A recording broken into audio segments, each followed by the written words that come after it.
And welcome in everybody to Scout's Eye on Football for this Wednesday. What is today? Wednesday, the 10th today of March. And we've got a bunch of things to get to today, but we want to be interactive. We always tell everybody that. So great opportunity to come on board, send in your comments, questions. We'll get to it. A few things we're going to talk about. We've talked to death in different platforms. It's been brought up. The Les Miles situation, LSU, kind of ran through that as much as I'd like to, but willing to go to it a little more. We're going to get into the Kansas side a little bit. That program, that potential. Got a question, and I'm going to get to it a little bit more tomorrow on the NCAA and their enforcement powers, and because there have been some issues that have come up, and there's obviously a lot of inconsistencies that people are concerned about. So we're going to get into that. The new salary cap number is out. We're going to get into that. Update on who's still available amongst the free agent list that and kind of go back. I don't want to go over all the free agent stuff that I have done before, but I want to get you prepared as next Wednesday is the start of the new league year. So as we sit here next week, the start of the new league year will be later in the day, and we're going to we'll get ready to go. And the legal tampering period is going to start on Monday. So a bunch of things to get into today, just kind of hit or miss, and certainly going to take your questions about anything that you want. But news around the NFL, I want to start there. The salary cap, this is breaking, as the salary cap number is a percentage number of the what we call TGR, total gross revenue. It used to be revenue associated with television. Now it's the total gross revenue, and the numbers are based upon a percentage of the total gross revenue. And so the number is going to be 182.5 million. By comparison, last year's cap was 198.2. So what we have talked about for a few weeks now, right, is that, okay, salary cap goes up 10% each year. You base contracts on that premise that next year it's going to be 10% more in the next year, so on and so forth. We don't have that this year, as we well know, in the world of COVID. And in addition to not having the 10% increase, we not only lose that, we lose even more. It's a reduction, and the reduction is actually more than that. They're just prorating the reduction. So it's quite the challenge. We to start with free agency with a cap this low, we saw a number of people, as the deadline was yesterday, March 9th, to put the tags on. And we saw a number of folks put the tag on players with a couple of options. Remember, when you put the tag on players, you're doing it with a couple of things in mind. You don't want to let them go, first of all, but you either feel like you can get a long-term deal done with them, or you just want to prevent him from getting out in the market. And you may have the cap room to deal with it this year, but you may not want to commit long term. So, in essence, pardon me, what you're dealing with is just a way to keep a player that you just don't want to leave, but they're different strategic moves by putting the tag on them. You can still negotiate a long-term deal. So, that's why we had a few of those yesterday, because it was the final day with that. What that does, and I'm going to stop here and say the detailed information. I know everybody's, what about this guy? What about that guy? Where does this guy rank in that? It's what we do at LandryFootball.com. And I just got up there. As we're getting ready, as I said, the start of the league year, the tampering period starts Monday. You've got everything that you need at your disposal on the evaluation of free agency, the start of the new league year. a scouting report in each and every team. What are the biggest needs? What are their cap situations? Target potential players. Got all that for you team by team. We have free agent boards with scouting reports by position. Who are the players that are available? What's their value? What's their grade in the league? And then what is their tier grade in tier 1, 2, 3 in free agency? We've got all that for you. But I just finished wrapping up this morning what I call the very important addendum to free agency.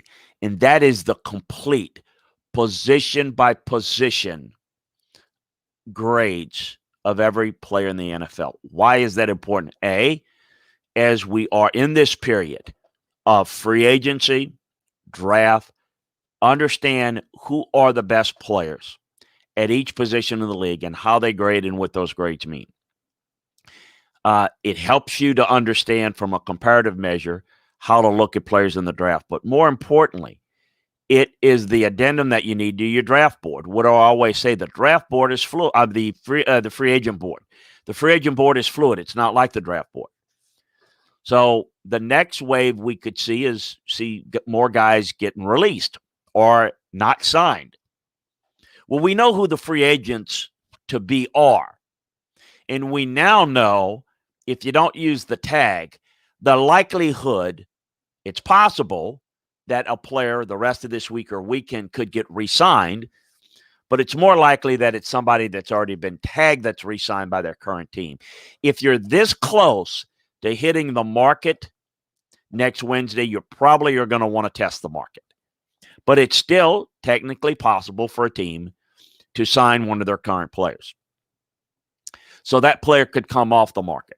But they're players that will continue through this whole off-season process, scouting season process, that will be released. And then they're essentially added to the free agent market. They're now street free agents. And if they're not subject to waivers, they're free to sign with anyone. Subject to waivers, clear waivers, can sign with anyone at that point. Well, how did that particular player grade out this year? Because they're not on the initial free agent list. So what about this guy? What about that guy? Like, for example, J.J. Watt was not on the initial free agent list because he wasn't scheduled to be a free agent. He was released. They agreed to it. Boom. Now he automatically goes on the board. Instead of confusing everyone with this guy's off, this guy's on, we have the initial free agent board, which we put out a couple of weeks ago. And now we've got a position by position evaluation grades of every player. So anybody gets released, anybody gets traded for, you know how they graded and what the grades mean. And we do it in sections. So you're looking at running backs who had the highest grade as a running back, who had the highest grade as a running fullback, who had the highest, grade as a blocking running back, highest grade as a blocking fullback, who had the highest grade in terms of receiving as a running back, so on and so forth. Corners, defensive backs as a whole. Who's been the best slot safeties, the best slot corners? Who's graded out the best tacklers and run support guys? Really important to understand. You combine all this information, and what you have through the analysis of the team, you understand what type of players each team's looking for, what fits their system, and then you can kind of marry that to the players that are out there. Then, of course, with a greater understanding of salaries, salary cap numbers, all those things are really important to absorb to give you a better understanding of the free agent process. I have been working on the draft. Well, I work on the draft all year long, even in 2 years in advance. It's a gradual process, just like recruiting is.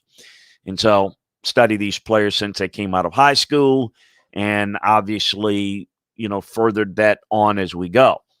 And so as I basically put this to bed, the free agent part, we will keep you up to date over at LandryFootball.com in our notebooks and on Twitter at LandryFootball as the free agent process begins to take place next week.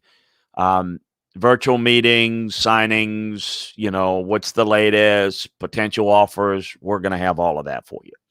And of course, I'm going to be breaking out the draft board soon. The culmination of a lot of things and a lot of work to put out the draft boards, along with some scouting notes on them, that will have you set for that. So that's why we always say it's like having the 33rd NFL team.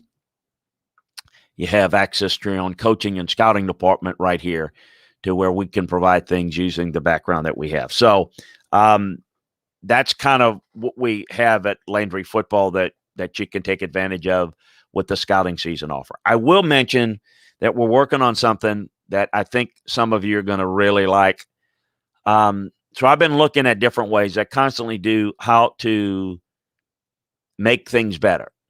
You do know that LandryFootball.com is a way that you can get access, we said, for a very, very nominal price. It's less than $10 a month, and it's even less than that if you take advantage of the year membership. And you can get the information, inside information, as it happens, grades of players, from recruiting to evaluating a college rosters, to draft prospects, to evaluating NFL rosters, NFL teams, the whole kit and caboodle, evaluating, the teams and the games during the course of the season. We got all that for you.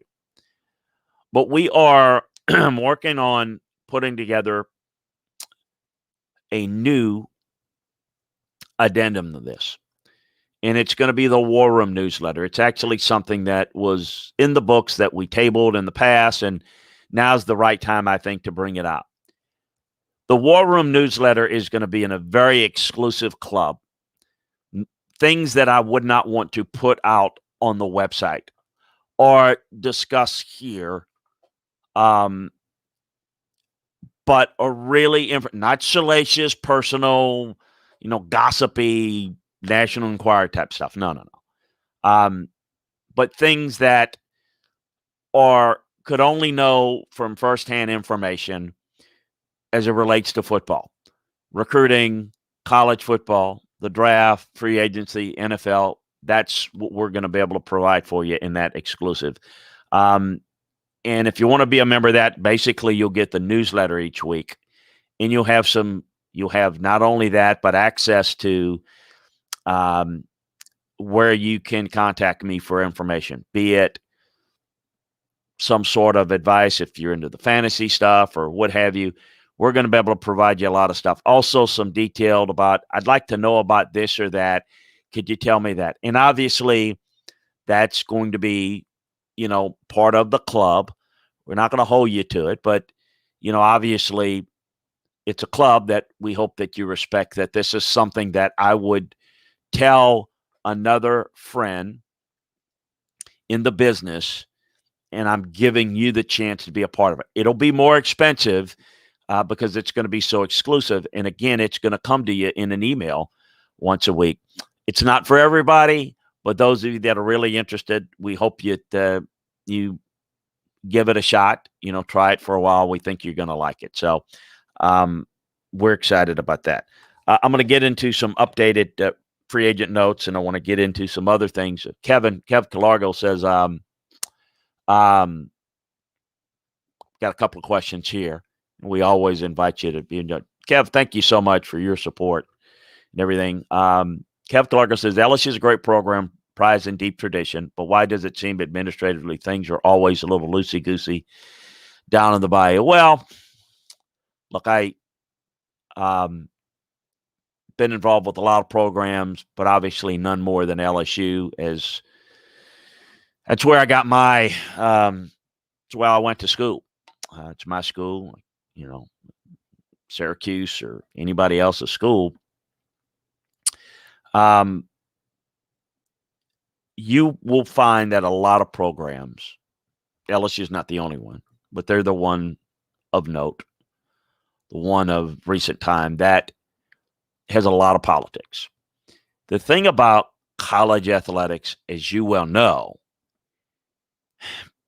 there are politics in the NFL, of course, but with an owner, the circle is a lot smaller. In college athletics, you don't own the team. the money comes from the boosters, who with that money comes influence. If it's depending upon the university structure, state universities have a different setup than private universities, where you got maybe governors who are as involved or uninvolved as they want to be, board members, board of supervisors, board members of the university, that some are more involved into the day-to-day operations of athletics. And the reality is, like most people, if you look at it historically, if a program is having success on the field or the court or whatever, you tend to look away. The LSU situation, yeah, it's a problem, and because there's a Title IX investigation, there's a lot of things that under the Privacy Act, that is, or a Public Disclosure Act, I guess is the right way to phrase it. There's a lot of things that have come to light that probably would have never come to light. What that tells you is that there's a lot of stuff that often doesn't come to light at other places and at LSU. In this case, it exposed a lot of issues. Is it a lot different than anywhere else? No. But they're different things. Everybody has their own things that they go through. The answer is, in this case specifically, Les Miles in 2013 was having some recent success, and there was at least believability at that point that there would be more success, that maybe Les would be able to fix it. Hey, we just went to the championship. Remember, 2011 was one of the best teams that you've ever seen defensively, special teams wise. It lost to Alabama in the national championship game. And that frustrated a lot of LSU folks, but still, and a lot of people after that game, wanted Les Miles fired. I get all that. He's never going to change. He's stubborn. That's where the, pardon the pun here, the tide started to change for LSU, literally and figured, as the tide beat them in that game. But there was still enough success, and Les had enough support by key folks that when this whole situation came about, with Les and dealing with the students and what have you, they preferred to keep it under wraps. Why? Well, Joe Alleva didn't. And I had a good relationship that soured with Joe Alleva. I can get into that at some point, but I just leave that alone for now. Joe did not like Les. So he, I think, correctly said, we've got an opportunity to move on from him, and I think this is a fireable offense. I think he did it because, A, he thought it was bad, but B, Les wasn't his guy. He didn't like him. Les didn't like him. And therefore, it was an opportunity for him to move on from Les. Others in the administration, the president, board members, some had a more fonder view of Les. So had a relationship with Les to where they wanted to keep us together, and they didn't want to go down the path. The buyout was a part of it. And maybe they basically, if this came to light, like most people, they want to cover stuff up, because if it comes to light, it's embarrassing, right? They didn't want this to come out, and they felt they could keep it hush and quiet. And, well, they did until this came out. Eventually, sometimes it comes out. But you know what? A lot of times it doesn't. There are a lot of things that go on that I hear that never come to light at LSU and at other places. But this is a pure case of, if they were looking to get rid of somebody, you make a move up. Tennessee. Well, how did that all play out at Tennessee? Jeremy Pruitt was gone. You know why? Tennessee investigated themselves, basically turned themselves in and said, we got all this NCAA violations, and you know what? By the way, we're not going to pay you, Jeremy Pruitt, because you committed all these violations and you're in violation of your contract. They essentially wanted to get rid of Jeremy Pruitt. I will tell you with 100% certainty that if Jeremy Pruitt was having success at Tennessee, if he had won 9 games the last 2 years, and they were challenging Georgia in Florida on the field and as a program, there's no way in hell they do that investigation, and there's no way in hell the NCAA finds out all of that, because the NCAA, Tennessee basically turned themselves in to the NCAA. They gave it to the NCAA on the platter, which you have to do with their limited subpoena power. Look, the NCAA say, people can do whatever they want. Well, they can't do whatever they want today. That's the issue. The NCAA, when they used to be a little bit more aggressive and punishing and more punitive, what has happened in the college football culture today is that universities have hired attorneys. They always were in a position to hire attorneys, but the difference is there are attorneys now that specialize in fighting the NCAA in court and winning. It's kind of like at some point we had to have our first divorce attorney, right? I mean, remember when divorces were like almost heresy back in the day? Yeah, you never had them. Well, now you got attorneys that specialize in divorces and settlements and that.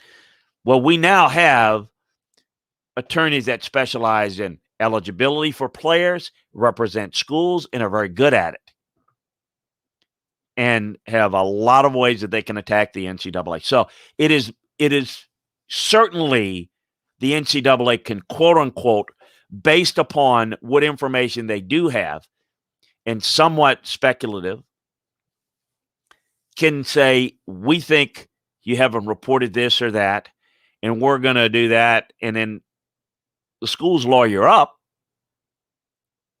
and usually the schools win. I mean, I think you saw that in the North Carolina academic scandal situation. They lawyered up. And so that's the reality of today. So you have people that are a little, going back to the situation at LSU. I don't know that it's worse when you're dealing with a head coach that did things as creepy as Les Miles did. That's really salacious. That's really tough. Look, Bob Petrino may have had an affair with a volleyball student that was, 23, 24, 25, consenting adults. But I don't think she was a student worker. Yeah, but it was consenting, and maybe bad judgment on both of their parts. But this is not a pattern of behavior of basically coercing and trying to convince young students to go back to their place. That's pretty bad. I think that there was enough there to warrant Les Miles getting fired. The reason that they didn't is they didn't want that scandal to come out. It did. And so now that it came out, we wish we would have done that. No, you didn't. You're not sorry. The board members, and a lot of them have been quoted, because a lot of people that are off the board now, and F. King Alexander at Oregon State saying, I apologize, we should have done this or that. No. You knew exactly what you were doing. You were covering it up. Now that it's been uncovered, I'm sorry, we should have done it. Well, now you're sorry. What that means is you're sorry you got caught. You're not sorry that you did it. And so, Kev, I think it's a program. It's got great tradition. I have a lot of pride in it, but it's like anybody else. It has its warts. You have situations that are bad. I would think that the sexual misconduct criminally is kept to a minimum in most places, I would hope. But there are issues. I mean, look at Baylor. Look at what happened at Penn State with Jerry Sandusky. Those are extreme. I think you could probably put this situation, if you were going to rank them, and I hate doing this, this is awful. You'd probably rank this situation at LSU, say, greater than something that happened with Petrino at Arkansas when they find out they fired him. And he was successful. So credit, ironically, Jeff Long, who was at Arkansas, fired Petrino and ended up hiring Janelle Smith. Funny how things circle around, huh? And then LSU didn't do that. LSU had a little bit more success, and they didn't have the gumption and the powers that be to make that move. And people who say, well, Joe Oliva could have done it. No, Joe Oliva didn't have the authority to fire him. In order to fire a coach, that has to be approved. He answers to a boss, and that boss, it has to be approved. So you don't Joe fire somebody and then figure it out later. You have to run it by your bosses, and you all have to be on the same page, and they were not. I don't want to leave Joe Oliva off the hook here, but clearly we've got evidence in the report that says he wanted to move on from him, and an email. I've seen it. I've read the report. It's embarrassing. It's a problem, but the reason, it's the power of money, the power of winning. LSU was making good money, being very successful, and they didn't want to have that scandal that would do anything to hurt that. Now it's hurting them, probably worse, because not only is the crime still there and now known in public for everyone to know, but the cover-up was there too. And a lot of the people that were not there, or that were there then, are not there now. But I don't buy the apologies. We should have done this. No. You did it, and you're sorry now because you got caught. Changing the subject, SportsDad88, appreciate you joining us. How much credit did John Dorsey get for the Browns' success? Well, look, I mean, I think there's some things they did there with personnel. They had some success, but not a whole lot. He did not build a good culture. I think that while some of the players have worked out, some of them didn't. He certainly did an awful job of evaluating and hiring coaches and developing that. It was not good. I think what has worked is the combination of, you take some of the good things that John did, you build upon the personnel, and you change the culture with a better head coach hire, and that's the reason for the success. So I don't know that I can give you a percentage, but I think he deserves a little of it, not a lot. Look, he deserved some success initially for the building of the Chiefs, but he also was responsible for some negativity and was let go. And I think we know, though, that Brett Veach and Andy Reid have done a better job in Kansas City than Dorsey did. So John has some good qualities, but he doesn't. But he's not a good leader, not a good builder of morale.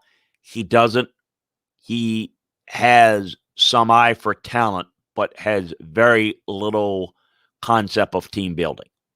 He's a building a collection of talent type of guy, and it's more than just putting pieces. It's about understanding the big picture and building a culture. And, some guys can see certain talent, but they don't know how it fits, and they don't have enough of an understanding of how this guy fits or doesn't fit. So I think it's been a little bit of an issue with him. Along that, and speaking on that, I'm going to get back to just looking at, because I was doing this, looking at, and this gives you an idea of what we talk about. And if you want to understand some of the philosophies of free agency a little better, go to LandryFootball.com and check out the free agent do's and don'ts and the understanding, just to give you an idea. People talk about free agency. You can build in free agency. You can do that. You can certainly help yourself in free agency. It's a way to acquire talent, but you have to understand what you're getting. Okay, I equate free agency like buying a used car off a lot. And it's maybe not the best analogy because it's different, but what I mean is free agency are players that are available because the team says that he's currently with has said he's not worth what we'd have to pay him in the open market. So the team that knows him best says he's not worth it because if they really want him, they keep him. And if you have 2 or 3 guys at the same time, you have to make some tough decisions. But if you keep player A and B and not C, what does that tell you? It doesn't tell you that C can't help you. It doesn't tell you that C's a bad signing. It tells you that team that has them says, we're going to go and put our resources somewhere else. And what that does, supply and demand always factors in to what you have to pay a person. So think about this. If you're looking at the top people in this free agent market, Dak Prescott, re-signed with the Cowboys. Chris Godwin, franchise tag with the Bucs. Allen Robinson, tagged by the Bears. Justin Simmons, tagged by the Broncos. Shaq Barrett, not yet signed. Trent Williams, potentially available. Aaron Jones, potentially available. Anthony Harris, potentially available. Kenny Golladay, potentially available. Leonard Williams, franchise. Hunter Henry, available. Juju Smith-Schuster, available. Will Fuller, available. Lavonte David, re-signed. Richard Sherman, available. J.J. Watt, already re-signed. Marcus Williams, tagged. Brandon Sheriff, tagged. I can go on and on. Look at these players, and you take the other players off the market. It's kind of like if you were to equate this to the draft. You know, you may have certain guys in your top 5 on your draft board, but if they're all gone, you can't take one of them. Well, the players that potentially are available and then either are re-signed or tagged, they're off the market. What it does for the players that I mentioned that are still on the market, it raises their value, right? Doesn't make them a better player, but it raises their monetary value because of supply and demand. So, how much do you want to pay for Aaron Jones? Good running back. But look at the options in the draft. Look at other players that might come free. Shaq Barrett, great finish to the year, really good defensive end. Do you like him? Or you're willing to pay him a lot more than Bud Dupree or about the same? Those are the things that factor in. The point is you have to be careful in free agency that you understand what a player's value is. So I'm going to go back to the car analogy. If you're on a car lot, there's nothing wrong with a Camry. You just have to make sure that you know it's a Camry and you know that the going rate is a certain price and that you don't pay a Lexus price for it. That's all you're doing. What happens is due to supply and demand, we're a team. We got a bunch of cap room. We got to appease our fan base. We got a bad roster. We, got our 7 or 8 picks in the draft. We need to go and sign. Do something. You don't want to win. And bad ownership, you SOBs. The pressure's there. Go sign somebody. All right, go sign a player, a good player that can help you. But let's just say he's worth 5. I'm not talking million. I'm just using a number. Say he's worth 5. You pay him 8. You've now paid Lexus price for a Camry. Nothing wrong with the Camry. It's really good. Now what do you do as you build your team? What are you going to pay the Lexus guy? You follow what I'm saying? And then this is where you get teams that are in cap jail or teams that have a roster that pay a lot of money for guys that are not nearly worth living up to it because the market availability brings the guy's value up, above what his playing abilities are over the lifetime of his next contract. Important to understand that. Important to realize that in free agency, that free agency is not bad, but it's mostly bad value. Free agency is about identifying players and making a determination of what their value is and getting good value, which is often why I always felt the teams that do the best job in free agency sit out the first wave. Okay. They're not the first ones at the store that's lining up to get the newest iPhone or whatever. You're going to pay full price. You know, the newest whatever that's coming out, I equate the second wave of free agency as like buying on sale. Want to buy the kids' school clothes? Maybe buy it in the off season when they're lowering the prices in the stores. You get better value. Now, you may not have as much selection, but you may have the right thing in the right size and the right fit for you that makes sense. Now you can sign that player for a lower price at a shorter term deal, plug in a need, draft well, develop, and then you're constantly making sure that your roster's solid. It's deep. It's got a good combination of veteran experience with good young guys with not a whole lot of long-term commitment to a financial player that has seen his better days. We see particularly places where owners get involved heavily. They chase what a guy used to be because they don't look at film. They don't know how to look at film and evaluate players. So they end up having this guy, I remember when he was this, he was that, he was all pro, and he was that. You're not getting that guy. And you're paying big time money for what he was. And you're getting something far less. Understand that. Not negative on free agency, just understanding the importance of identifying it correctly. I want to get to some more questions because you guys do a great job with it. Jeffrey Parrott, Chris, how can the Saints afford to give Marcus Williams a franchise tag? Well, Jeff, they've cleared cap room and they've restructured contracts, so they can do that. They don't want to lose Marcus. They want to get a long-term deal done with him. But it's a little bit difficult to maybe do all the long-term deals. So putting the tag is, I think, short-term. I think they'll get a long-term deal done with them.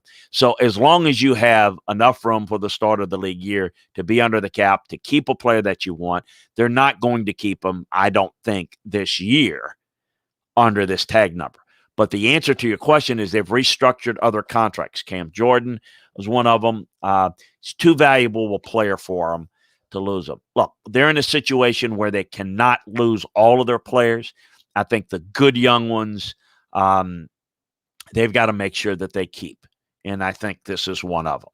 So the answer to the question, they can afford to do it because they've created cap room short term to do it, to carry that number short term. Remember, you don't have to have your complete, you're only covering the top numbers on your salary cap. So you don't have to be completely fully under just yet. So clearing cap room by restructuring contracts gives them the opportunity to do it until they can get a long-term deal done with Marcus. That's the plan there. Kev says, your thoughts on the Ravens spot and choose overtime proposal. Personally, I love the idea of integrating additional strategic layers to the game.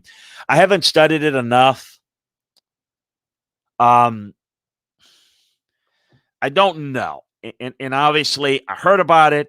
I haven't studied it enough.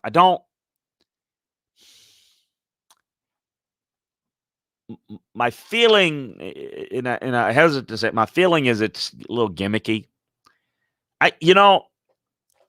Here's the thing about overtime in the NFL. And by the way, I don't like overtime in college because spotting it and, it has the feel of penalty kicks in soccer.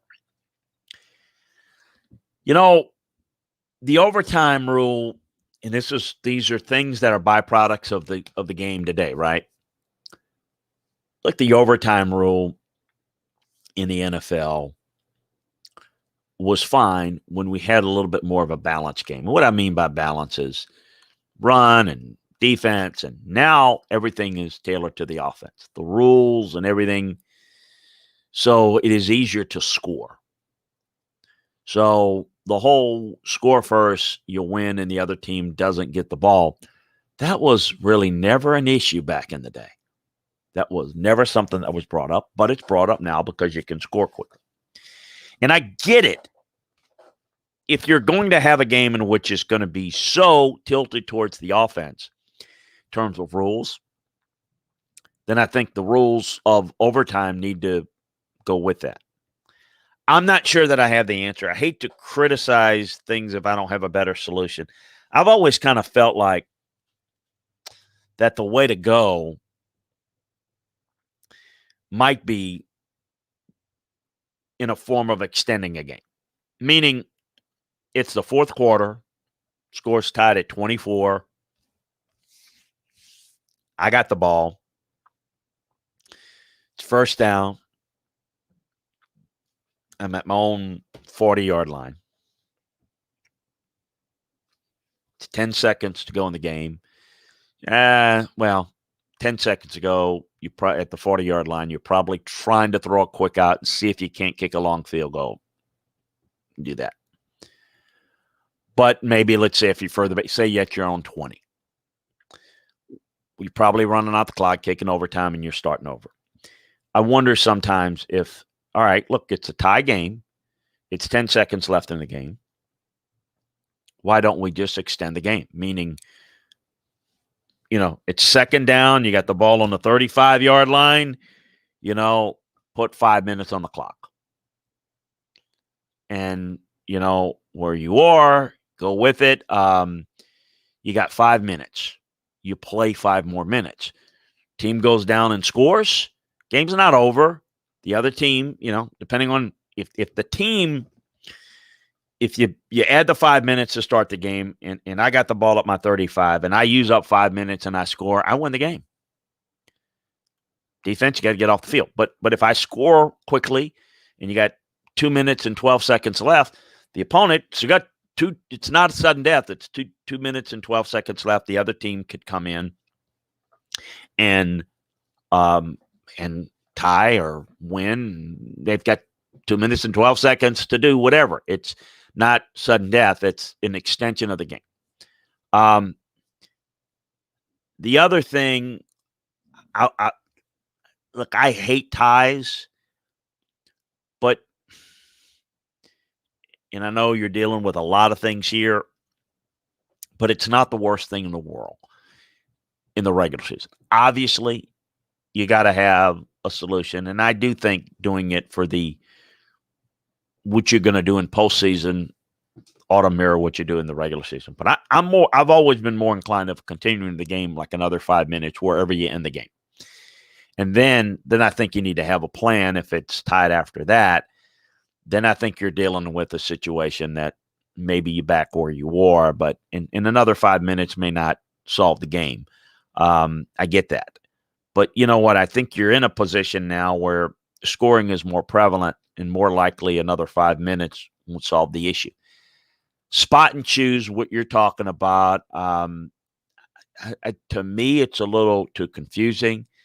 Your guy Donovan McNabb there couldn't even figure out who was selling that in. Remember, God bless him. I don't mean to take a shot at Donovan. I love Donovan. Did some radio with him too. I think it becomes a little bit confusing personally. I'm open to ideas. I don't have it. Rich Coach says, how exactly did Les Miles get the LSU job? Was he the top candidate or not? Skip Bertman hired him. He was the athletic director at the time. They tried to talk to a few people. Les was the guy that was, the guy that they tried to make a run at is Jack Del Rio. And he kind of left him at the altar. I don't know that it was going to go in that direction, but he was a strong candidate. And Les wanted it, and it was kind of the fallback plan. And I can remember after the bowl game in which Nick Saban played the coach's last game at LSU against Iowa, Drew Tate, LSU actually was going to meet with Jack Del Rio at the airport, and Jack kind of snubbing him. He was basically using LSU for leverage in his situation with the owner at the time, which is not Shad Khan, the previous owner. And I think Skip got frustrated and said, I'm going to offer the job to Les Miles,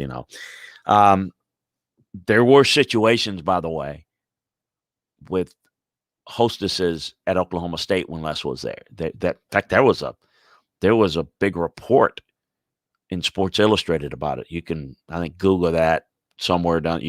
And then Les had issues at Michigan. So there was, I think, the degree of what happened with Les is so distasteful. But the fact that he was a little bit creepy at the very least, it goes back a while. This has been a pattern, and some things did happen at Oklahoma State, and it's one of the many reasons why he was disliked at Michigan. The Lloyd Carrs, the Gary Mollers, the Mary Sue Colemans, the AD at the time. God, what was Bill's last name? They dislike Les. Les was rumored for Michigan because Les had a serious booster faction of ex-players that were pushing it, and very influential, very wealthy donors that were kind of pushing for Les. So the administration had to faux interest in Les to appease them, but I was involved in doing coaching search work with Michigan at the time. And when the whole rumors about Les going to Michigan, that wasn't going to happen. I can tell you, it was going to be anybody but Les because they didn't want it. The president and the key decision makers did not want him. But there are some issues there. Hey, what happens at Kansas now? Look, I hear this. It's let's throw dirt on Kansas. Look, I think we've seen what Iowa State has done under Matt Campbell. We saw what Bill Snyder did with Kansas State. You can have some success at Kansas. You're not going to have big-time success, but you can have some success in football at Kansas if you get the right guy and you're patient. And I don't know that the current administration, I would trust getting the right guy, but you can. Look, Kansas certainly has more football tradition than Iowa State and more football tradition than Kansas State. That's for darn sure. I mean, look, they went to the Rose Bowl in 47 under Coach Sauer, George Sauer. Pepper Rogers, I don't know if you remember him out there. Pepper Rogers, they won the Big Eight, Kansas did in 1968. They went to the Rose Bowl. They lost to Penn State in a really good Orange Bowl game. They were really, really good. Glenn Mason was hired from Kent State in 88 and did a really good job there. In fact, Glenn Mason got offered and accepted the Georgia job. Glenn Mason was going to Georgia. After 24, 48 hours, he backed out of it after the Aloha Bowl game. He decided to stay at Kansas, and that's when Georgia hired Jim Donnan. A year later, Glenn Mason took the Minnesota job, University of Minnesota job. But they went to Aloha Bowls and won games, and they won not back-to-back, like 92 and 95 won Aloha Bowl games, had success. Mark Mangino.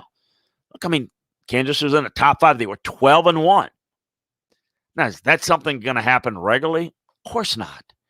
But in the Big 12, you tell me Kansas can't do what Iowa State is doing? Bull. They can. It's doable. You got to find your next Matt Campbell. You got to administratively support the right decision so that you can get that. But it's doable. We'll see. I think maybe the interim role might make some sense. I know Darrell Dickey of A&M, Texas A&M offensive coordinator for Jimbo Fisher, is very interested. I know Darrell. I'll work with Darrell a little bit at LSU. Darrell was a brief head coach at North Texas at one point. He's in his early 60s. He's not going to get a head coaching job at a place any better than Kansas. He's just not that type of guy. Jimbo runs that offense. He does a good job for Jimbo. but he's not the guy that's going to move on from that staff and be a head coach. Daryl's going to be a coordinator at a place like this. If he's going to get a head coaching job, it's going to be at a group of 5 job or at a place like Kansas that almost looks like a group of 5 job. But it's not like, say, a Vanderbilt where you've got huge academic restrictions and you're trying to win in the SEC. We see at Iowa State that, hey, you're not going to be Oklahoma. Heck, you're not going to even be Texas, but you can win enough there to go to bowl games. And if you hire the right guy and you put the good infrastructure around it and you give the guy free reign, do it right, you'll have plenty of time. Why can't he do? I mean, it's Matt Campbell is Matt Campbell for a reason. He's done a phenomenal job. Not everybody's going to do that, but that's what you have to do. It's a program like Bill Snyder. Bill Snyder is a rare breed, but Bill Snyder built Kansas State by doing a couple of things. One, scheduling soft out of conference. So he built up enough wins to kind of say, hey, we're building something here. He could point to a record. Then what he did, he learned how to recruit to the junior colleges.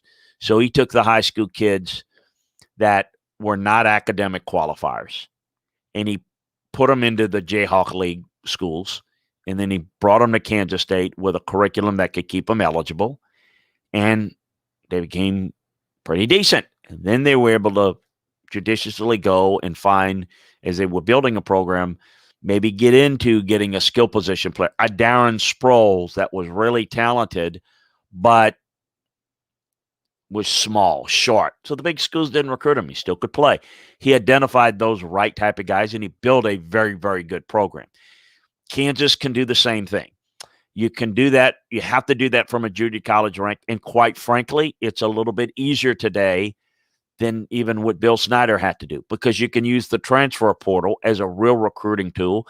So you can get a kid that's not getting playing time at Oklahoma, not getting playing time at Alabama, not getting playing time at Clemson.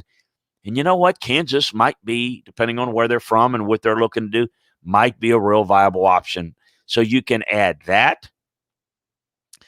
You can add the junior college, which Mississippi, Kansas, California has a large junior college contingent, but Mississippi and Kansas, they're more closely connected, and they're kind of like you go there for JUCO purposes to get a curriculum that can fit you and get you eligible. And so they're in a unique spot to be able to work that, work the transfer portal, and you can be decent.